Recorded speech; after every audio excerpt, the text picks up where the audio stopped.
What is up, addicts? Welcome to the Fantasy Addiction Network. In this video, we're going to be breaking down Matt Ryan, quarterback for the Atlanta Falcons, going over his potential fantasy outlook for 2020. Hey, before we get started, hit that subscribe button for more content like this. All right, talking Matt Ryan, last year, still a pretty efficient year for him, even though a little bit of a dip, and we'll get into that in a second. But overall, just reviewing 2019, finishes his 9th season in a row with 4,000 passing yards, finishes with 4,466 passing yards, 26 passing touchdowns, sees his interception total go up a bit, up to 14, and 147 rushing yards and 1 rushing touchdown. Did miss a game due to an ankle injury, which is not typical for Matt Ryan. He doesn't typically miss games for injury, so that kind of broke the seal a little bit maybe, but we're not expecting that to be something that lingers into 2020. Finishes with 281.4 fantasy points, puts him in the top 12 at 11, and then finishes with 18.8 fantasy points per game, which was 9th overall. Was definitely not the worst year for Matt Ryan, but not the best year either. And there really was a bit of a dip in his productivity after that ankle injury. Also had plenty of injuries around him. So Calvin Ridley goes down for a good portion of the back half of the season. They missed Austin Hooper for a good portion of the season as well. And they also lost big pieces on their offensive line last year with Chris Lindstrom and Caleb McGarry going down. So there's a lot of optimism that if this team is able to stay a bit healthier, that they could definitely rebound. On the offensive side and on the defensive side, they did target defense heavily in the draft, but it remained to be seen whether or not these rookies can come in and make an immediate impact. So in a division that is pretty much all offense and no defense, there's going to be a ton of shootouts in the NFC South. Falcons defense is among one of the worst. This should continue to be a team that we can expect there to be a high-flying offense and having to keep the foot on the gas pretty constantly.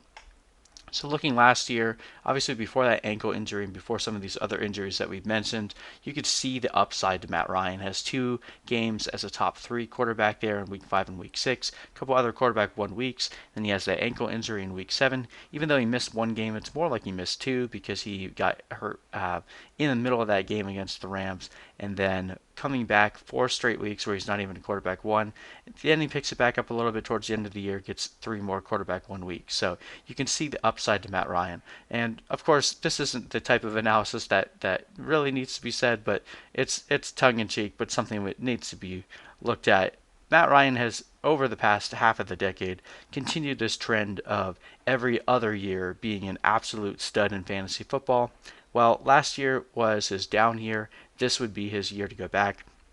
In the past 4 years, he's actually finished as the quarterback 2 in fantasy twice, and then it would dip back down to about quarterback 10 to quarterback 11, as we saw last year, and then even 2 years before that, he was a quarterback 7. So it's pretty reasonable to expect him to rebound, especially if Todd Gurley is able to bring anything to this offense, because Devonta Freeman was pretty much washed. And again, if we can expect Calvin Ridley and this offensive line to stay healthy for longer this year. Hayden Hurst will definitely be a downgrade from Austin Hooper, but it remains to be seen how much.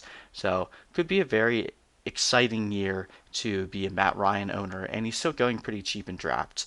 When we look at some of the quarterbacks around him, I like him as the number 1 quarterback outside of that top 6.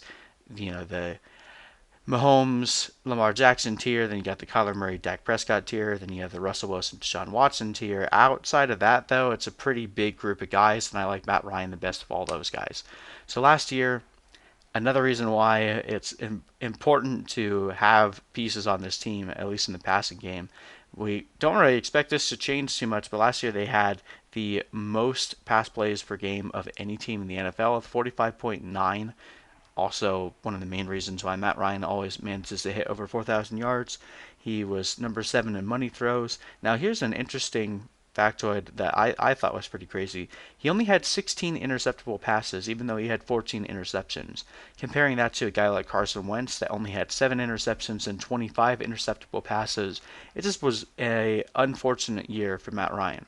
So I'm actually expecting that interception rate to go back down a bit. Touchdown rate of only 4.2%. That's pretty low considering where Matt Ryan has been in the past.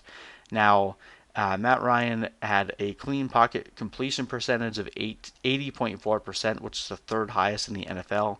So for projecting their offensive line to be healthier and more efficient this year, you should see an increase in Matt Ryan's efficiency as well. True completion percentage still among the upper half of the league, 70.7%, and decent accuracy rating at 7.3. So Matt Ryan hasn't really lost a step, even though he's definitely getting up there in age. He's still in his, going from his prime to his twilight, but it hasn't really shown any significant regression as a passer. So there's not really much to be too wary of heading into 2020 for Matt Ryan. So we have him projected pretty highly this year. We have him getting close to 4,700 passing yards, 29 passing touchdowns. As I said, a bit of a positive regression for the interceptions, going down to 11. Maybe a little dip back in rushing yards, but 124 seems to be pretty reasonable to project for him. Obviously could have more rushing touchdowns, but we're expecting Todd Gurley to be a beast near the goal line, as he has been even last year for the Rams. So not really expecting much more from the goal line for Matt Ryan, but that would put him right at about 300 fantasy points, which again would put him right outside that top 6 quarterbacks, finishing him at quarterback 7. And if this team does have to continue to maintain the massive offensive volume that they've had to just to stay in games over the past couple years, this will most likely be the last year for head coach Dan Quinn if they're not able to get things turned around. But I think if this offense can stay healthy, they can actually remain competitive and push for a playoff spot, even with that crappy defense. This is going to be an incredible division to watch. I really hope we get a whole season just for the pure aspect of being able to see the competition between Matt Ryan, Tom Brady, Drew Brees, and Teddy Bridgewater with the Panthers there. So it should be an incredibly fun year to watch the NFC South, and you really want a lot of fantasy assets in this division because they should be among the elite tier for offensive production for pretty much every team. So very excited to see what this year looks like. Hopefully we get an entire season, but if you do, I think Matt Ryan is one of the better value picks you can get. You don't have to spend an incredibly high pick to get him. You can typically get him outside of the top 7 to 8 rounds, and I think you'll be pretty happy that you did that. So thank you guys so much for watching, and we will see you in the next video.